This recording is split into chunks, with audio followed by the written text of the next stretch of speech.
BJP आएगी किसी बिना डाउट के। अगर जिस बंदे को डाउट है वो भी क्लियर हो जाएगा उसका, ठीक है ना, इलेक्शन के बाद। और सबसे बड़ा भ्रष्ट इस हिंदुस्तान में अगर कोई होगा तो केजरीवाल से बड़ा नहीं होगा। अमीर अमीर होते रहे, गरीब गरीब ही रह गया। तो उन गरीबों को उठाने के लिए ये मोदी आया है। और केजरीवाल शीश महल बनवा के बैठा है। कौन बोलता है काम नहीं किया यार? जितने उसने कर दिए इसने तो आज तक मुझे लगता है मैंने तो अपनी लाइफ में देखे नहीं शायद। हमारे राष्ट्र को, हमारे हिंदू धर्म को, हमारे संस्कृति को, भारत को बचाना है तो मोदी। घर के मंदिर में पूजा करते होंगे, घर के मंदिर में जरूर बजरंग बली को कि हमारी सीट आ जाए 2-4। यही नौजवान उसको जवाब देंगे लालू को। लालू का जो सपोर्ट करे वो साला बिल्कुल धरती पर हिंदुस्तान के लिए 60 करोड़ रुपए का शीश महल कितना मायने रखता, उसमें पता नहीं कितनी सड़कें बन जाती, कितना हिंदुस्तान को उद्धार होता। आप सभी का स्वागत है न्यूज़ आवर में। मैं अतुल गौरव आपके साथ। आइए आज जानते हैं जनता से कि जनता के दिल में क्या है, आखिर किसकी चुनने वाले हैं सरकार इस इलेक्शन में, जिसकी डेट अनाउंस हो चुकी है। वहीं इसी उठाक पटक में चुनावी मैदान पे सभी पार्टियां आ चुकी हैं। आइए चलते हैं जनता से जानते हैं। बता दीजिए 2024 का चुनाव है भाई, 2024 में बीजेपी आएगी यार, उसमें क्यों क्या डाउट है? आप लोगों को डाउट है इसमें कुछ? नहीं, बताइए, आप बताइए आपकी राय जानने की। यार मतलब हम लोग से यार तो आप लोग मतलब मार्केट में रहते हो, एक बात बताओ हैं? वो तो है, देखिए वो हिसाब तो हम तो कर ही लेंगे, लेकिन जनता का हिसाब लेना बहुत जरूरी है। देखो जनता का तो मैं तो ये बोलता हूँ कि 2024 में बीजेपी आएगी किसी बिना डाउट के। अगर जिस बंदे को डाउट है वो भी क्लियर हो जाएगा उसका, ठीक है ना, इलेक्शन के बाद। तो यही है। हाँ, तो भाजपा ने कोई काम किए हैं क्या? अब काम किए हैं कौन बोलता है काम नहीं किया यार? जितने उसने कर दिए इसने तो आज तक मुझे लगता है मैंने तो अपनी लाइफ में देखे नहीं। शायद मेरी उम्र भी होगी 32-35 साल, तो मैंने तो इतना काम देखा नहीं है। और किया है यार, लोगों के अंदर है उस चीज़ का एक जज्बा है उस मतलब एक पार्टी को लेके, और लोग काम देख रहे हैं उनका कि वो क्या काम कर रहे हैं और कैसे कर रहे हैं, और लोगों के सामने हैं और लोगों को रिजल्ट भी उनके पता चल गए हैं। तो लोग एक्साइटेड हैं उस चीज़ के लिए और वोट देने को तैयार हैं। और मैं तो जब से मेरा वोट बना है मतलब मैक्सिमम टाइम जब भी मैंने दिया बीजेपी को दिया, या फिर नहीं दिया है, फिर वो वाला हो जाता है। बिकॉज हम मतलब I am working private industry, ठीक है ना, तो होता है कि कई बार हम लोग मिस कर देते हैं। तो जब तक दिया बीजेपी को दिया है, ठीक है ना, और आप होपफुली आगे मैं उसी को दूंगा। बिकॉज उनका देखो काम दिख रहा है, और एक यूथ को लेके, यूथ क्या मतलब उसमें कोई भी कैटेगरी आ सकती है। अब बच्चे, ठीक है ना, जवान, बूढ़े, सब लोग के अंदर है कि हाँ बीजेपी अच्छा काम कर रही है और सपोर्टिव पार्टी है और लोगों को फैसिलिटी भी दे रही है, ऐसी बात नहीं है। राहुल गांधी को किस तरह से देखते हैं? देखो राहुल गांधी जो है वो बंदा पढ़ा लिखा बंदा है, नो डाउट, ठीक है ना, बट जिस तरह से उसका जो पॉलिटिकल मतलब करियर है, ठीक है ना, तो वो एक होता है ना कि एक इंडिपेंडेंट पर्सन होता है, तो वो इंडिपेंडेंट में नहीं दिखाई देता है। एक देखो, एक होता है कि जिम्मेदारी होती है। आपके सामने कोई बंदा खड़ा हुआ है, आप उसको कैसे जिम्मेदार बोलोगे? आपको उसके वर्डों से पता लग जाएगा, ठीक है ना, कि ये जिम्मेदार है नहीं। आपको उसकी बातों से पता लग जाएगा, आप वे ऑफ टॉकिंग से आपको पता लग जाएगा, ठीक है ना। मैं ये नहीं बोल रहा हूँ बंदा पढ़ा लिखा है, ठीक है ना, और शायद वो कई हद तक वो अपनी जो नॉलेज है उसको भी रखता है, बट बेसिकली क्या है कि उसको पॉलिटिकल में मैं बोलूँगा कि वो मतलब अभी थोड़ा बच्चा तो नहीं बोल सकता, बट ये बोल सकता हूँ कि वो पॉलिटिकल लाइन में थोड़े कमज़ोर दिखाई देते हैं, वीक है, ठीक है ना। तो शायद मुझे लगता है उनको काम करने की ज़रूरत है उस पर, और लोगों के बीच जितना रहोगे शायद उतना ज़्यादा वो सीख पाएंगे उस चीज़ को, ठीक है ना। लोगों के बीच में तो उन्होंने भारत जोड़ो यात्रा भी निकाली थी। निकाली है, नो डाउट, और वो शायद वो मुझे लगता है कि अब भी कुछ कर रहे हैं, शायद निकाल रहे हैं कुछ ऐसा, तो अच्छी बात है। वो शायद उनके तजुर्बे में ऐड होगा। मैं ये नहीं बोलता वो मास्टर हो जाएंगे रातों रात, ठीक है ना, वो उनके तजुर्बे में ऐड होगा, और इसी तरह उनको आगे स्ट्रगल रखना चाहिए। तो होपफुली एक दिन आएगा कि शायद लोग उनको भी लाइक करना स्टार्ट कर देंगे। लाइक तो आज भी करते हैं, मतलब ज़्यादा लाइक करना स्टार्ट कर देंगे। और एक रेस्पॉन्सिबल जो आप पीएम बोलो या फिर कोई पॉलिटिकल एक सीनियर बोलो, तो उनमें उनकी काउंटिंग हो सकती है, इन फ्यूचर हो सकती है, बट आज के टाइम में तो मुझे नहीं दिखता है कि मतलब उनकी काउंटिंग है। तो भारत जोड़ो यात्रा से जो रैलियाँ निकाली थी उससे भाजपा की सीटों पर कुछ असर पड़ेगा? देखो मैं वही नहीं बोलता हूँ कि देखो जिसको वोट बीजेपी को देनी है, आप रैली निकाल लो, कुछ भी कर लो, वो तो उसको ही देगी, ठीक है ना। और देखो फर्क इतना पड़ेगा कि वो राहुल गांधी को ज़्यादा उससे बेनिफिट मिलेगा, उनकी नॉलेज बढ़ेगी, लोगों के बीच गए हैं, तो ऐसा नहीं कि लोग रातों रात बोलेंगे नहीं राहुल गांधी कल मिले थे मैं उसको ही वोट दूंगा, ठीक है ना। ऑब्वियसली बात है, वो उनके बीच आए हैं तो थोड़ा करके भी उस हिसाब से दिखाएं, ठीक है ना। थोड़ा सा उन लोगों को दिखे कि आपके सामने जो पीएम खड़ा है या कोई पॉलिटिकल बंदा है, तो एक कि रेस्पॉन्सिबल बंदा है, कि स्ट्रॉन्ग स्टेटमेंट लेने वाला बंदा है, तो ऑब्वियसली आज नहीं मिलेगी तो 2 साल बाद मिलेगी, 5 साल बाद मिलेगी वोट। हाँ, कोई ऐसा नहीं है। हाँ, ये आपका नाम? जी संदीप शाह नाम होगा मेरा। 2024 में किसे देख रहे हैं आप? देखिए परिवर्तन ही संसार का नियम है। समय पर अगर परिवर्तन हो तो सबको अच्छा लगता है, ठीक है। तो इस बार जो हवा चल रही है परिवर्तन की हवा चल रही है। इस बार सत्ता चेंज होने जा रही है और राहुल गांधी जी प्रधानमंत्री बनने वाले हैं जी। राहुल गांधी बनेंगे? जी इस बार जो है मंडल और कमंडल की जो राजनीति है वो जनता समझ गई है। अब लोग जो भी जनता है वो धर्म के नाम पे वोट नहीं करेगी, मंदिर मस्जिद के नाम पे वोट नहीं करेगी। जनता जो है काम के नाम पे वोट करने वाली है, विकास के नाम पे वोट करने वाली है, शिक्षा के नाम पे वोट करेगी, स्वास्थ्य के नाम पे वोट करेगी। बाकी ये जो फालतू की बातें हैं राम मंदिर मस्जिद ये सब काम नहीं आने वाले आएगी। मतलब मोदी के काम से खुश नहीं है? मोदी ने कुछ काम नहीं किया क्या यहाँ पे? जी मोदी ने काम किया है। अपने बीजेपी नेताओं को जो विकास किया है, भ्रष्टाचार किया है, अपने नेताओं का ही विकास किया है, जनता का कोई विकास नहीं किया है। ना ही शिक्षा पे ध्यान दिया, ना ही रोजगार पे ध्यान दिया और ना ही स्वास्थ्य सेवा पे ध्यान दिया। अभी जो है किसान काफ़ी दुखी है, किसान कोई उनसे खुश नहीं है, युवा कोई खुश नहीं है, स्टूडेंट कोई खुश नहीं है। जो इस बार जो है परिवर्तन की लहर बह चुकी है, ठीक है। तो सत्ता भारी मतों से इस बार परिवर्तन करने जा रही है और राहुल गांधी जी को प्रधानमंत्री के रूप में देखना चाहती है जी। अभी सर आपका नाम? बीके मिश्रा।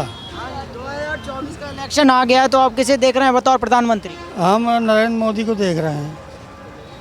70 साल से कांग्रेस ने क्या किया, क्या दिया तुम्हें? ठीक है स्वतंत्रता के बाद पंडित जवाहरलाल नेहरू जी थे जो भी किए काम यहाँ थोड़ा बहुत, लेकिन गरीबों को दबा के रखा। गरीबों के ऊपर और बैकवर्ड के ऊपर जीतते रहे, इनको लॉलीपॉप देते रहे, इनको कुछ नहीं दिया, इनके हाथ कुछ नहीं लगा। अमीर अमीर होते रहे, गरीब गरीब ही रह गया। तो उन गरीबों को उठाने के लिए ये मोदी आया है और उनको उठा रहा है। उनको जो नीचे तबके के थे, जो बेचारे भूखे सो जाते थे पेट दबा के, पेट में रुमाल बांध के, वो आज 2 रोटी खा के सो रहे हैं। ये सारे भ्रष्टाचारी हैं, ये सारे चोर हैं, विपक्षी जितने भी हैं। मोदी सही कर रहा है, देश के लिए कर रहा, सबके लिए कर रहा, मुसलमानों के लिए, बैकवर्ड के लिए, हिंदुओं के लिए, मध्यम वर्ग के लिए, सबके लिए सोच रहा वो, उसका कोई नहीं है। लेकिन कांग्रेस तो कहती है कि धर्म के नाम पर राजनीति कर रहे हैं। धर्म तो देखो, धर्म तो मेन बात है। मुस्लिम का भी धर्म हम मानते हैं, हिंदू का भी मानते हैं। धर्म होना चाहिए, उनका भी हम अनादर नहीं करते कि मुस्लिम हैं तो वो गलत हैं। ठीक है, उनको मानना चाहिए, हमें सम्मान करना चाहिए। जैसे हम उनका सम्मान करते हैं वैसे उनको भी हमारा सम्मान करना चाहिए। लेकिन वो हमारा नहीं कर रहे हैं, वो अपनी वो बजा रहे हैं। वो ये जाके देखा है ना कि पाकिस्तान में कितना उनको सुख मिल रहा है। तो देखिए आपकी उम्र हो चुकी है, आपने कांग्रेस का शासन भी देखा होगा, तो कांग्रेस के शासन में क्या था, उसके कंपैरिजन में और आपके कंपैरिजन में कुछ अंतर दिखाई देता है? बहुत बड़ा अंतर। आप कहीं निकल जाओ यहाँ से, आज के 10 साल पहले जब कांग्रेस सरकार थी, आप जिधर से निकलते होंगे रोड में खड्डा मिलता होगा और कोई सुविधाजनक कोई चीज़ नहीं मिलती होगी आपको। आज आपको सब चीज़ मिल रहा है, गरीब को भी मिल रहा है, अमीर को भी मिल रहा है, बड़े आदमियों को तो शुरू से मिलता आया है, पैसे वालों को, लेकिन आज सबको मिल रहा है और सब सुखी हैं। मैं तो कहता हूँ कि अगर हमारे राष्ट्र को, हमारे हिंदू धर्म को, हमारे संस्कृति को, भारत को बचाना है तो मोदी के अलावा कोई विकल्प नहीं है। हाँ जी अंकल, ये आप कैसे देख रहे हैं? मैं तो ठीक है। इलेक्शन में अरे सबको देख रहे हम तो भैया मोदी के। हाँ, ये आप कैसे देख रहे हैं? हाँ बेटा, तो मोदी इसलिए चाहिए हिंदुस्तान की रक्षा होती रहे बस।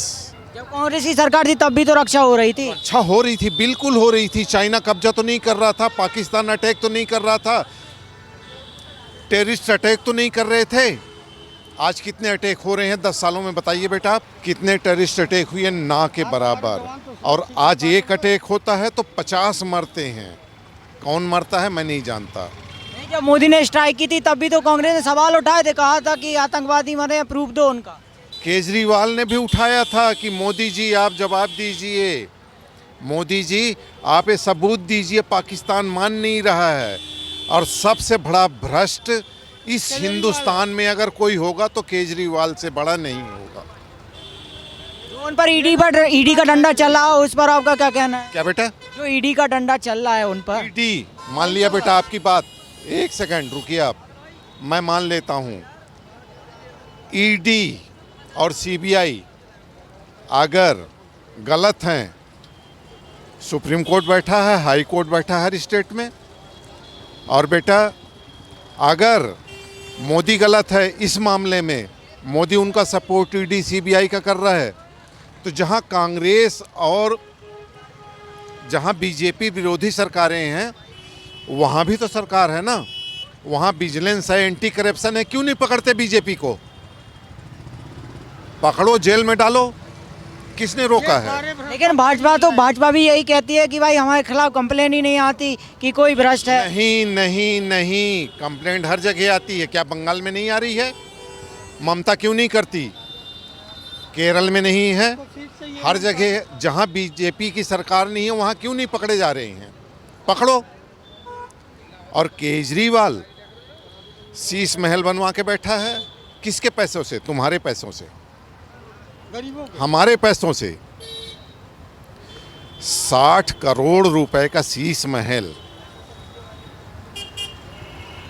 कितना मायने रखता? उसमें पता नहीं कितनी सड़कें बन जाती, कितना हिंदुस्तान को उद्धार होता, कोई नहीं सोचता। लेकिन केजरीवाल ने काम भी तो किया है दिल्ली में, फ्री सब कुछ दे रहा है। किसको दे रहा है? कहीं नहीं दे रहा है। केजरीवाल ने कहा था कई साल पहले, मैं बनिया मकान है और बिजली का बिल पता है 25 गज का, 50 गज का 6,000 7,000 महीने में आ रहा, 4,000 आ रहा दिल्ली के अंदर। वो तो कह रहे बिजली भी फ्री दे रहे हैं हम तो। बुराड़ी फ्री नहीं है बेटा, कहीं कुछ फ्री नहीं। दिल्ली में है और 6,000 बिल आ रहा महीने में। क्या केजरीवाल ने माफ़ किया? और खाली पड़ा है, 2 कमरे बने हैं, एक किचन है। एक पास क्या है? भिखारी है मोदी, तुम्हारा प्रधानमंत्री है, उसको कुछ नहीं चाहिए, उसको हिंदुस्तान सेफ चाहिए। अगर हम सेफ हैं, बॉर्डर सेफ है, तो हम सेफ हैं, नहीं तो हमारी तुम्हारी माँ बहन बेटियों को कोई और उठा के ले जाएगा, जो मुलायम राज में होता था, जो अखिलेश राज में होता था। आज योगी बैठा है। आपने अखिलेश की बात की, हाल फिलहाल में अखिलेश यादव वहाँ कब्र के पास पहुंचे मुख्तार अंसारी की, अब बताओ। Oh no comments, no comments. वो जाएं, वो जाएं। कि हमारी 2-4 सीट आ जाए। नहीं, वो वहाँ पर पहुंचे लेकिन राम मंदिर के निमंत्रण पर नहीं गए। वहाँ पे सर नहीं झुकाएंगे लेकिन वहाँ झुकाएंगे। वो घर के मंदिर में पूजा करते होंगे, घर के मंदिर में जरूर बजरंग बली को। कि हमारी सीट आ जाए 2-4। वोट बैंक की राजनीति कर रहा अखिलेश या कांग्रेस या लालू यादव। जमीन लिखवा के बच्चों की लूज टॉक नहीं, अब लूज टॉक नहीं। रोटी छीन के नौकरी दिया नौजवानों को, यही नौजवान उसको जवाब देंगे लालू को। चलिए आइए। लालू का जो सपोर्ट करे वो साला बिल्कुल धरती पर हिंदुस्तान के